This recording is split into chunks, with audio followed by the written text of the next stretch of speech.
Hello and welcome to the Conduit Street Podcast. Kevin Canali here with a quick note on this week's episode. The following segment is actually from the Maryland Realtors and their Get Real Estate podcast. Michael and I were happy to join Chuck Caskey and Bill Castelli to discuss the red-hot real estate market, land use and zoning, COVID recovery, and more. Be sure to check out the Get Real Estate podcast. We'll have it in the show notes. Talk to you next week. Michael, again, welcome. And why don't you start us off by giving us your take on the relationship between organized real estate and county government? Happy to, and I'll start with thanks to you all for having us as guests. This seemed like a natural fit to us at the Conduit Street Podcast, covering issues of relevance to county governments. Kevin and I have been talking about a lot of the similar things that have been coming up on this feed. So happy to be guests here. I think your members and our members have an awful lot of common interests and things we want to talk about with the economy and public investments and really quality of life really affect our elected officials, constituents in much the same way that the organized real estate universe is thinking about those issues. And I will say, a real quick personal note, I'm really happy to spend time with both of you in this setting. Bill and I have been rubbing elbows in Annapolis at the witness stand, together on the same side sometimes and on opposite sides other times for years and years. Chuck, you and I go way back to days with the state legislature and the staff softball team. Chuck was one of the gazelles out there running in the outfield. I was the stodgy first baseman whose main asset was being tall. So, but we have your role. That's fine. So thanks for having us on. Yeah, great to have you. And I can't wait to hear Kevin and Bill's perspective on the advocacy pieces of it. As you said, we are substantially in alignment, and I think one of the things we value also is that even when we are not 100% in alignment, that we can still talk the issues through.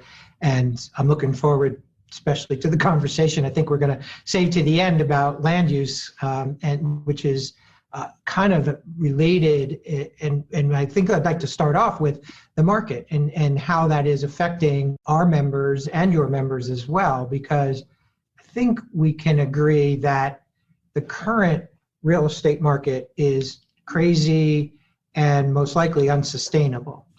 And when we talk to our members about multiple offer situations, people paying way over asking price, most likely paying significantly above appraised value, not all as dramatic as the one in the DC suburbs that was a $2.5 or $3 million property that went for $1 million over asking. So we're not going to get that kind of thing all the time, but this is it having an impact on affordability and is exacerbating what we see in one of our main initiatives, and this is where Bill can chime in, is that there are lack of housing opportunity as prices continue to rise, especially for first-time buyers and prospective buyers of color that are getting priced out of the market. That's ultimately going to have to be addressed. And we're going to talk about that a little bit from the supply side, but also what impact that's having on local governments, infrastructure, broadband, and the ability to meet the needs of citizens of the state and still have a robust market that has opportunities for people who have been historically shut out of the housing market. So I think that's one of the things where most of our interests are aligned. Bill, you want to add anything to that? No, I think you covered it. I think, counties, local governments are struggling with, meeting housing needs the same way that the market is. And it's, unfortunately, the solutions are hard. There aren't easy solutions. So, it's just, I think something local, state government, and the market and the industry just will continue to keep plugging away at. Let's talk about the housing deficit. There's just a study came out of DHCD. Talk a little bit about that, Bill. And then I'd like Kevin to weigh in, because I just saw nationally, the housing deficit nationally is tens of millions. What about the housing deficit? What does that look like in Maryland right now? So in Maryland, Freddie Mac did a study last year. It was kind of an update of a housing deficit study they'd done in 2018. And, they take a look at all the states. They have their own formulas for how they determine, housing deficit. But they rank Maryland as the 11th largest housing deficit in the country. And then DHCD, the Department of Housing and Community Development, just released their own report taking a look at housing need. And, it focused on not just sales, but rental property as well. And the Freddie Mac report did too. And just on the rental side, they're looking at, a deficit of over 80,000 units for affordable units. So their focus was on affordability, with probably another 90,000 citizens coming online in the next 10 years who will also need affordable housing. So, it's a question where, supply obviously is a big issue for most county governments, but it's not even in all the counties, although we're starting to see the numbers in even some of the rural counties, some of those price numbers start to really move the way they haven't in the past. Yeah, Kevin or Michael, what does this sound like, this conversation at the local level? Because we don't necessarily hear that. So what are local government leaders, how did they take the results of the study, and what kind of conversations are happening locally to address these issues? So I think this is certainly, one of the biggest issues that county governments face. And we see counties investing in affordable housing programs and creating innovative solutions to try and solve this deficit. I think there are multiple factors in play. And when you look at the market now, people are just buying houses sight unseen for way over asking. And you look at the building industry, and we all know about the shortage on lumber and other building supplies. And that just, I think, exacerbates the problem. So I think all of this, of course, plays into, the studies that we're talking about and the lack of housing in the deficit. I think that the biggest thing for county governments is that, one size does not fit all. While I think this is a conversation happening at every level, counties are going to listen to their constituents and come up with the policies that work best for them. And look, I think the other problem is we just don't have that much land here in Maryland that's left that we can develop, right? So I think working through all of these issues and working with stakeholders like the realtors, who are invaluable and we view as partners on many of these issues. We're serving the same constituents and we're trying to address the same needs. So it certainly is an issue that we're talking about. And I think those conversations will continue. And again, depending on what the market does, I think that also plays a role here in terms of what's available and what we can do to help address this deficit.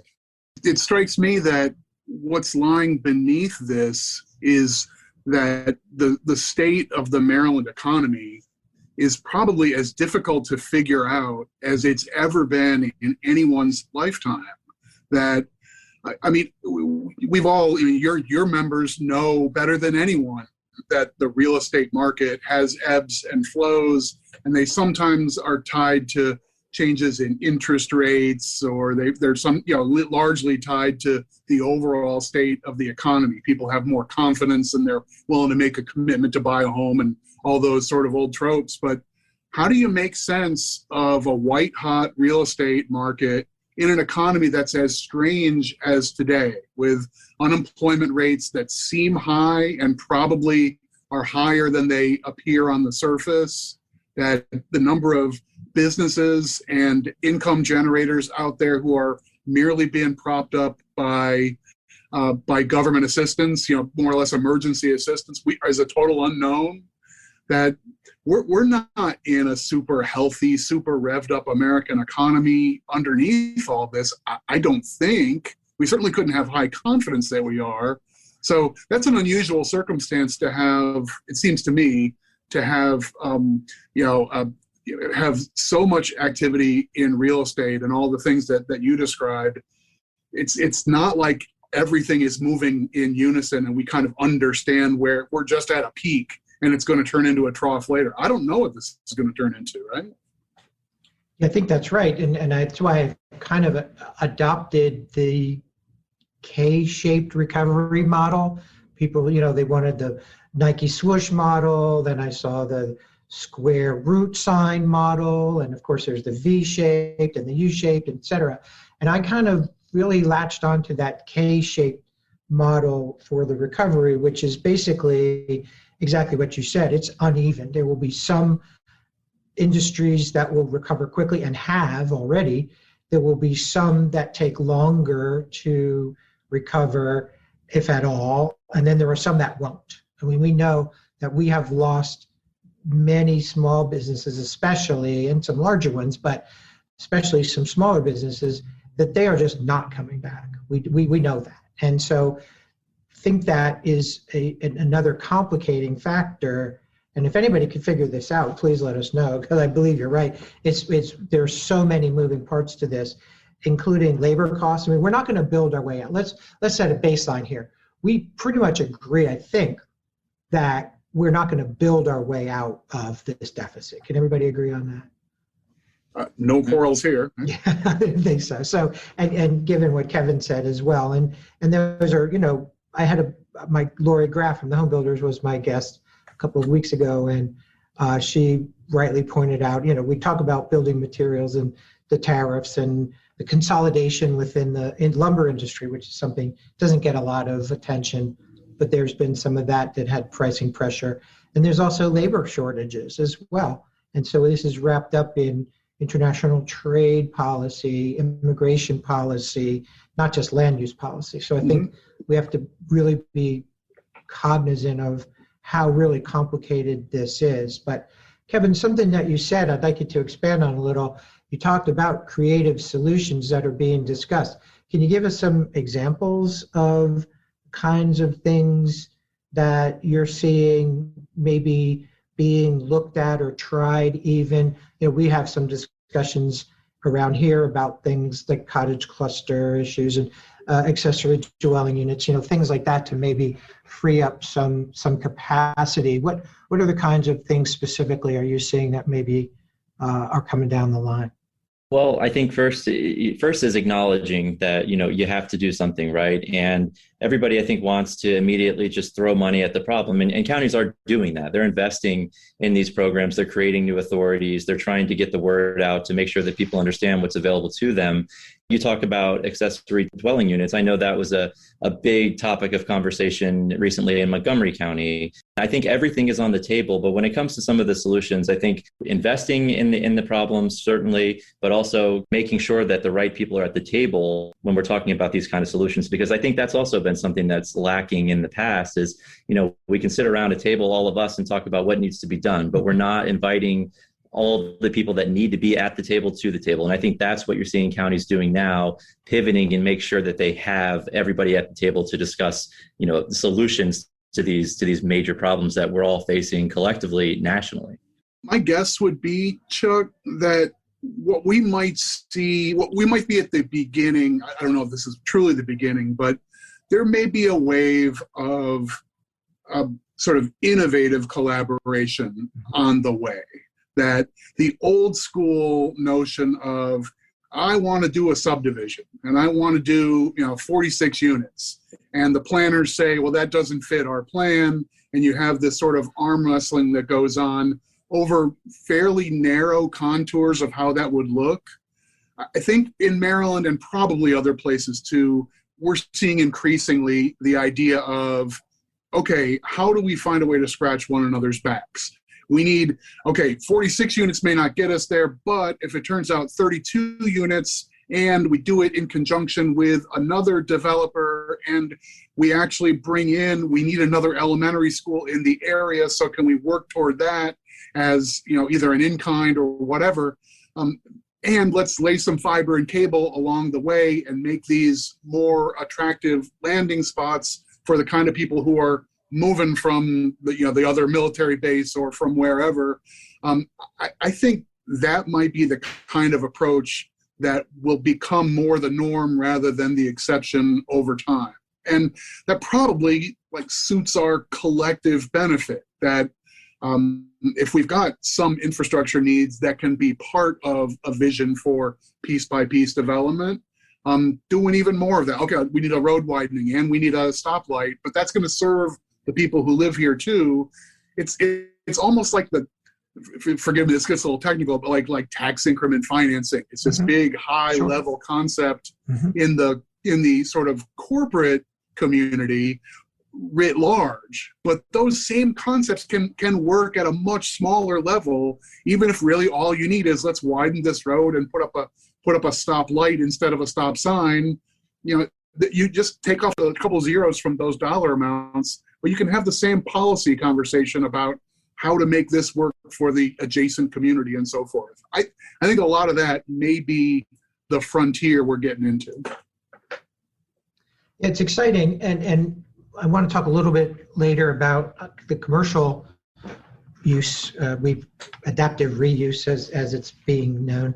I did an episode on opportunity zones last month. That was very interesting. There are very good tools out there that we obviously need to try. But I want to touch on a couple of other things related and yet somehow unrelated. The first is, what is the impact of the rising market, or what are you hearing from local governments as far as their budgets and the revenue projections based on the current market conditions? Yeah, I think that's another piece to this puzzle, right? I mean, counties have certainly seen a bump in real estate transactions, and that means a bump in revenue. And as you mentioned earlier, this is not sustainable. So if you're a budget officer and you're looking at this revenue coming in, you then need to go explain to your local elected officials, look, we have a bump, but this is not going to be here next year or in the next year and the next year. And it's hard to do that. Those revenues, again, we know that they're not sustainable. So if you're a revenue estimator, generally, I feel terrible for you trying to figure out what this economy is and what it means and what's sustainable and what's not. But that's certainly something that we're seeing across the board, is just that bump in revenue because of these transactions going through at the level that they are. And that's something that, again, I think plays into this global puzzle of what everything means and what's sustainable and what's not, because you got to be looking at revenues in the out years and what do you project, and I don't know the answer to that question. I was hoping maybe you all would. And I don't know. I don't think any of us do. Yeah, we don't. But we do obviously have the homestead credit. So when I was with Howard County, I know that was some of the boom years. And so they just knew, whatever their cap was in terms of property tax increases. I have it in front of me, actually. Howard County's 5%. They knew that they take, a projected increase in the assessable base because they know what plans are on the books, what the new building was going to come on. So they increased the assessable base by that amount, and they took last year's revenue and increased it by 5%. And you could do that almost. Those are pretty good revenue estimates, at least from the property tax. So how does that play into the way local governments budget?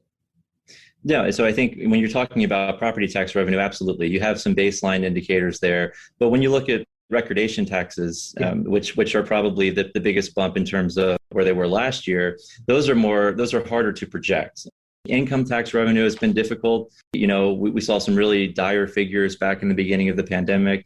Didn't necessarily play out, but as Michael mentioned earlier, what is this economy? How many jobs are only there because these employers are being propped up by federal benefits? And when those benefits go away, what happens, right? And so income tax revenue, I think, has been very, very difficult. Property tax revenue, relatively stable, but the stuff on the fringes, like recordation tax, we've seen big bumps there, and that does play into the budget, and it just matters in terms of what you're projecting into the out years, and I think that's where we see some difficulties.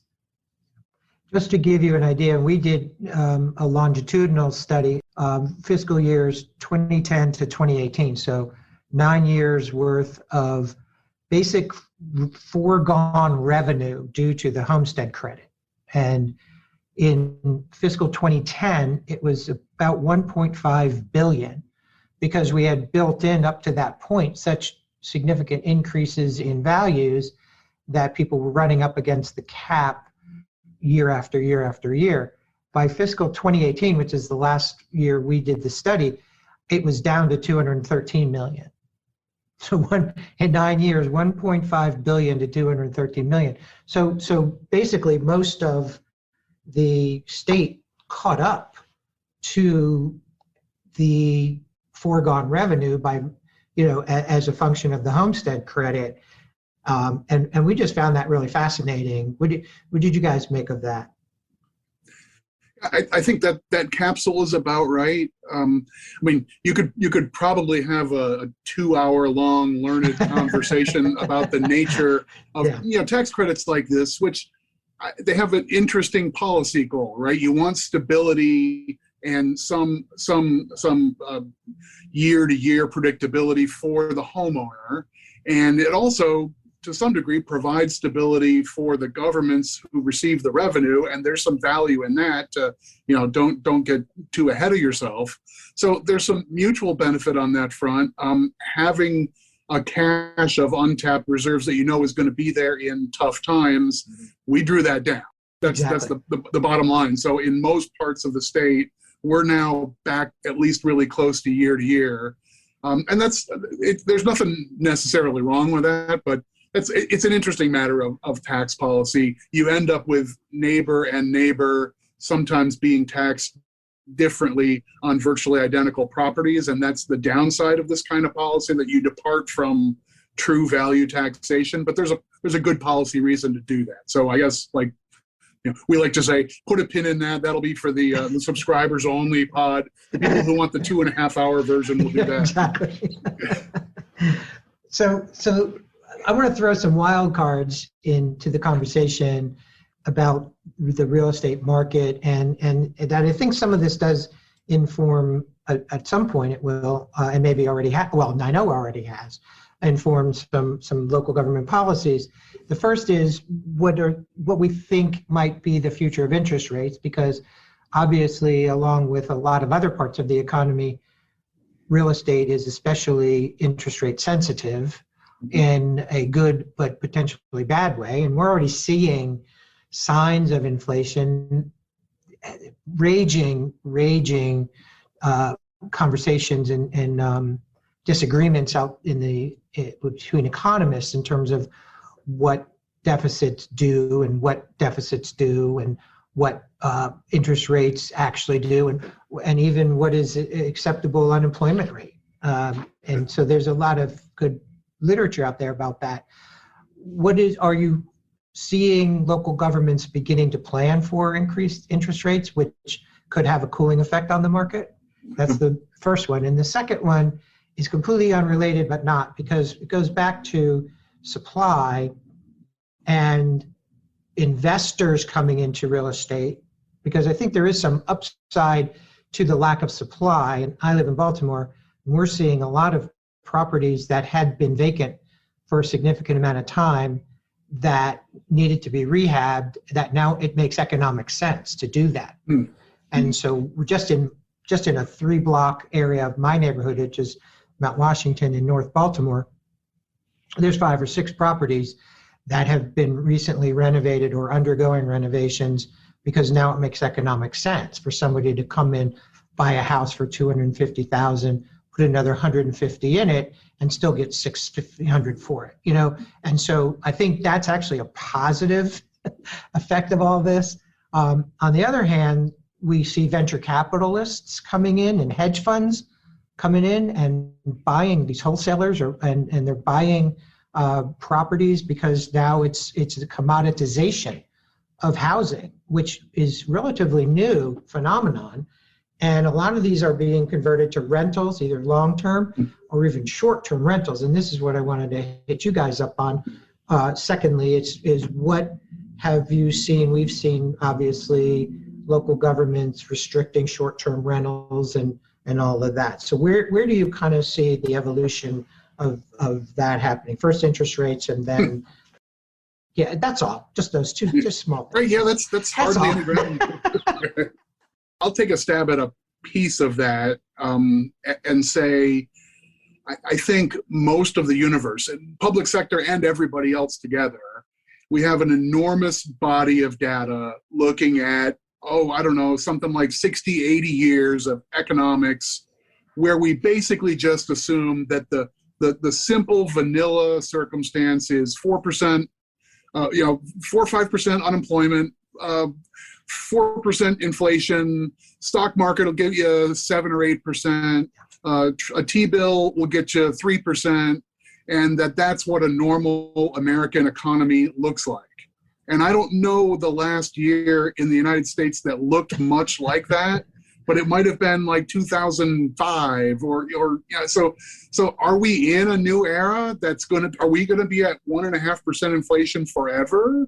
The Federal Reserve is going to be that concerned about inflation to basically just take the punch bowl away at the start of the party? I don't know. I don't think anybody does. If we can solve that to here, then we can run another podcast where we get people to take back their coins named after dogs, and we'll just invest in the bond market. So I think there's complete uncertainty about that. But you're right that the real estate market, which is a foundation for government's ability to provide services and quality of life improvements and infrastructure, and the activity that's relevant for your members, super sensitive to interest rates. And people obviously are making that translation to a monthly payment, what's affordable. We all know that mental mathematics that are involved there. So you're at the end of that conversation, but I don't think any of us is qualified to think that we can throw this dart and know it's going to land in the right spot. Who knows what things are going to look like in 5 years? Sorry to have a long-winded way of getting to the obvious answer. I think as we sit here on Wednesday, June 16th, I think the Fed today indicated that they expect maybe to raise rates beginning in 2023. So we're seeing the signs of inflation creeping in, and the Fed obviously is acknowledging that they may be seeing those as well. Does that announcement create more pressure on people to go out and make these kind of transactions now? Okay, in a few years, we're going to bump up the rates. So what does that mean in terms of consumer behavior now? I think that's a very interesting question too. Yeah, Kevin, and that even gets back to the point you made earlier about the sustainability of our market, because there have been some interesting studies too, taking a look at interest rate payments, because you're right, low interest rate payments sometimes has that traction of having people jump in, which drives up prices because there's more demand, less supply. And so sometimes that locks out people. We're at 30-year lows in terms of first-time home buyers. So, what if everybody who would normally, that percentage of normal first-time home buyers was still in the market? And it hasn't been for many years. This was even pre-pandemic. It just shows that there is a pent-up demand up there. How much of it got addressed by the crazy activity over the last year is unclear at this point. But it does seem to speak to, there is certainly demand out there that should make real estate and increases in prices and market activity sustainable for a long time, as long as the prices just don't get so out of control that it just locks those first-time buyers out, and those first-time buyers are what ultimately drive the market. So talk a little bit about the second issue. I'm sure that the policy people at the local level have discussed what communities end up looking like when there are significant numbers of investors who keep these places as either long-term or short-term rentals, and what that does to neighborhood stability. And we certainly have seen a plethora of proposals, some actually adopted limiting short-term rentals. Number one, we're taxing them, which is kind of was a first step. And Airbnb, for example, required to collect the hotel tax or whatever. But what are you seeing on the policy side at the local level regarding those kind of two separate but related issues? So short-term rentals, number one, I think you said restricting short-term rentals. A short-term rental should be a short-term rental. And if you're going to call it a short-term rental, it's exactly what it should be. Definitely jurisdictions are looking at what these do to communities, and they're getting a lot of input, trust me, from community members and complaints about, these properties that are perpetual rentals.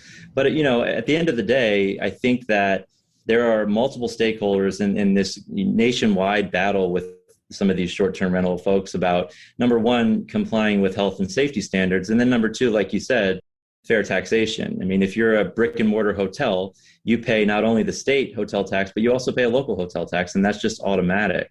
And what Airbnb has said in Maryland is, we will pay the state hotel tax, no problem. That was a few years ago. They didn't want to get into the local hotel tax. They said, look, we'll work with you directly. And they have. They've come in. There are a handful of jurisdictions now that have agreements with them. But they say they want to collect taxes. They don't want to collect taxes the way that we want to collect taxes. They'd rather do it all through the states and not much accountability in terms of, here's where all these properties are located. It's more of trust us. Here's the revenue. Take it or leave it. And so I think that there are two pieces, really. It's the health and safety component, and then it's the taxation issue. And some counties have worked with these, short-term folks to collect taxes. The health and safety stuff is a bit more complicated, but look, we're seeing this across the country. I think ultimately we want there to be equity with hotels, with short-term rentals, with bed and breakfast. Certainly the hotels and B&Bs do as well. It's just about finding a way to do that and creating accountability, in terms of what the revenue is, and then also keeping our residents safe. We are going to see an incremental issue that's just going to keep bubbling up. If this is like an extension of new technology creating new economies, the gig economy, everybody's renting a car for 45 minutes at a time and getting a ride on Uber, and then you stay at an Airbnb, and it's totally different from the way things were 25 years ago. Then maybe this idea of institutional investors seeing housing stock in desirable places as a commodity, maybe that's just here to stay. That market might be too powerful for the public sector to stop or really harness. So then what does that mean? Does that mean residential neighborhoods are just necessarily going to have party houses and vacation houses, and 4 families come in every weekend for some place? You're not at the beach. You're just in, you're just in Cambridge or whatever. I feel like that might be part of the contours of how do you try and guide the way your community looks and feels for the next generation. It might be here to stay. That's a great point. And it really does point to the, I don't want to say tension, but, we are about property rights, of course. But we do recognize that we have a commitment to broader communities and stable communities.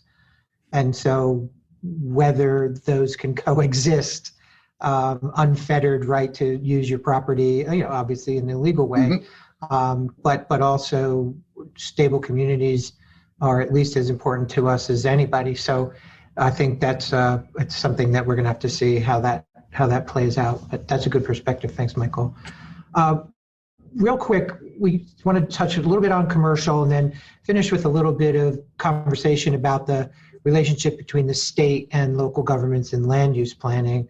And so real quick on commercial, we did an episode recently on adaptive reuse of commercial space, and we don't have time here today, obviously, to get into all of that, but what opportunities are you seeing, or what kind of conversations are you seeing at the local government level about reuse of underutilized and possibly permanently underutilized or potential reuses of commercial properties, whether it's the malls or the brick and mortar strip centers or office space or even industrial, warehouse space?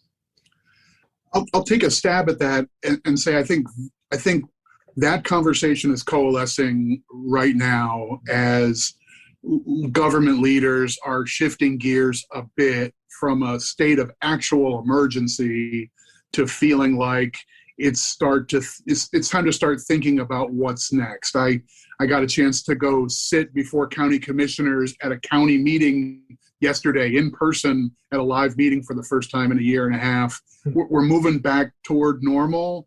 And part of that is going to be thinking about what's here to stay that we had to adjust and change during this pandemic. I think this is the kind of conversation that's going to be front and center when we get county leaders and other stakeholders together in August. We're going to have our first in-person conference for the last couple of years. We're coming up in August and going to get everybody together, but this is going to be on the tips of tongues everywhere, right? Not just real estate, but that question of what about the all this square footage that that's come in and out of being in active use? Is there going to be a demand for all those pads and so forth, or is it going to be we break it into 6 pieces because there's lots more players who want occasional space or whatnot? But if you're not thinking about that, start. Those conversations are certainly happening. The pandemic exacerbated the surge in e-commerce, but I don't think it created it, right? I think this is where we were heading anyway. And so some of these big box and commercial, site locations were sort of on the downswing to begin with. And so I think this is something people have been thinking about, but now certainly it's elevated. And we all have a stake in the game, of course. You hear a lot about gray fields and maybe putting solar on some of these sites or repurposing them, like Michael said, breaking them up. There are a lot of ideas that are going to be on the table, but it comes down to what this economy is, and are we going to rebound in some of these spaces, or are we not? But in terms of reuse and adapting, those conversations are definitely happening. And I do think there'll be a big push from some environmental advocates to use some of these pads as, gray fields and install solar and stuff like that too. So thinking outside the box is certainly in play for sure. And that's a good segue. And I'd like to get Bill involved in this as well at this point in terms of our historic reliance on local land use ordinances and most of those big decisions, not all of them, but obviously the vast majority of them. Is that the paradigm moving forward? And we're going to end on this, and this is where we may not necessarily be in 100% in agreement, but I think it's healthy to have these conversations. And I'll just give you my perspective just up front, guys. And if it had been working so well all along, would we be in this situation? That's an oversimplification. I understand that. But we find ourselves in this deficit, and I think that at least some restrictive land use controls are, I think it's undeniable that at least to a certain extent those are responsible for the housing deficit. So what does the future of local versus state control look like? What kind of things are the local governments looking at to address the concerns? We talked a little bit about that, but be a little bit more specific if you don't mind. Where are we in terms of recognizing that the way we've been doing things for the last 30 years just is not meeting the demand moving forward? I guess that's my real question. And Bill, just kind of maybe sharpen that a little bit in terms of the relationship between the state and the local governments as far as land use goes. Yeah, well, I think, local governments are always going to be at the center of land use policy decision-making. But, it has been a mix over the years. And a lot of times when we do rub elbows at the witness table, it's been over, a lot of these state efforts from, Plan Maryland to, even though it predates me, the 1992 Planning Act and the septic, planning legislation. And, so over the years, the state has continued to give direction to local counties about what they want your comp plans to look like, what it should include, what you should be calculating. And you've had a lot of kind of non-governmental groups too, especially in the Washington area, look at kind of coordinated efforts, what coordinated planning would look like. The COGS and everybody who are looking at, can you do joint planning as well? So it does seem like that is where the trend has been, which is, everybody trying to kind of look outside of their own box and see what's going on either statewide or regionally to address these concerns.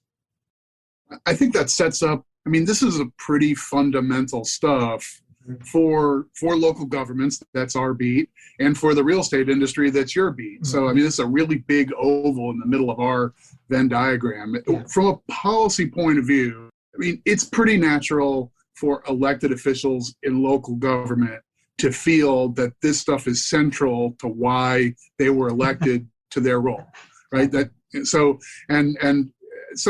I don't begrudge them that point of view, and we take those issues awfully seriously. The matter of, you know, independence within reason. You know, I mean, we're not asking for the right to do things that are absurd, but the notion of the contours of what Charles County ought to look like should come from Charles County rather than Preston Street. That's like in bold lettering. Like that's like the sign you slap as you come out of the locker room onto the field at the MACo place, right? So, I mean, one thing, just to put some context, I mean, we have these debates about incentives for more density and things like that sometimes divide our points of view. A lot of what local governments, I think, would say is that that's one piece of a puzzle, but it's not the only piece, and the ones that are around it matter an awful lot. That promoting a good deal more density in areas that are already built up, okay, do you have the infrastructure capacity to handle an extra 15% or 30% of people in whatever, downtown Salisbury or inside the Beltway in Prince George's County or wherever you're talking about? The places where added density makes sense as a policy argument, okay, you can do that, but you can change some laws, but you also need to change the water pipes, and you also need to have broadband, and you need to have roads, and there has to be a seat in a classroom for the kids, and there needs to be a park where someone can take a breath. Without some of those other pieces, and most notably, I hate to hammer on our old issue, but we've gone a decade on a starvation diet for local roads and bridges. Yeah. Our transportation infrastructure was one of the victims of the last deep recession, and the state just, for all intents and purposes, said this wasn't a priority. And so the share of the gas tax that was there to maintain the transportation infrastructure, the roads that get you home, with that becoming basically, the state's not going to take care of that. For the most part, it's going to be you're on your own. That's an awfully big part of our local government saying, we're not sure we can absorb more and more because we can't do that road widening or the thing that would be necessary to fit another 600 people in this neighborhood. School buildings, basically the same story. Our appetite, we're hitting the gas on doing school construction for the next few years, and maybe we will clear a backlog there. But those policies are very much tied to our ability to do some more pro-growth or more pro-selective growth or pro-density policies at the local government level, because other stuff has to come along with that house. Yeah, Michael, and I would also say too, that, it's not, infrastructure is such a big part of it, resources are such a big part of it, but the public is really of two minds on a lot of this as well. We did our first state of housing poll back in December, and I mean, it wasn't tremendously revealing, but what it did show was that the public really sees housing affordability as an issue. Over 60%, it really doesn't matter how you ask the question to them, really saw affordability in one form or another as a big challenge and something that should be addressed. On the other hand, when you got to the question of density, which oftentimes, particularly in a state like ours, where you don't have a lot of available land, the only way you're going to get to affordability, and you ask them questions about density, they about 60% said, no, we want to maintain the character of our community. We don't support additional density. So, I mean, it's not just the infrastructure. It's, people's attitudes are not there yet either. And that's a huge challenge, I think, to address all of these concerns that we've been talking about. And that's the rub, right? I mean, if you talk to any elected official, I think when they're first elected, if you ask them, what's going to get you thrown out of office? They're going to say, oh, well, raising taxes. The reality is planning and zoning issues are the most contentious, right? And like you just said, people are all over the map in terms of what they want. And whenever you start talking about policies that are going to change the character of a community, or they're going to create more density, people show up and they make their opinions known. So I think that's probably the biggest challenge outside of infrastructure is people are all over the place. And when you're elected to represent your constituents and they're all over the place, it does become difficult to create some sort of unanimity. So I think that those are both big challenges, but certainly I think we agree, as Michael said, we are all hoping that the feds can get their act together and pass a robust infrastructure package, because that is a huge puzzle piece here. But I think people want things, but they don't want to give up the way they live is the ultimate line. Yeah, and it does put some context. I mean, despite the big challenges on infrastructure, when you do take a look at some of these other things, infrastructure does sometimes seem more solvable than certainly, re-educating, citizens about a lot of this stuff too. But it's, there's got to be an emphasis, and we're taking that pretty seriously moving forward, trying to just, talk a lot about these issues and get people to think more about, sure, affordable housing prices too high, but what does that mean? And too often, we try to treat the symptoms instead of the underlying, issue that's driving a lot of this stuff.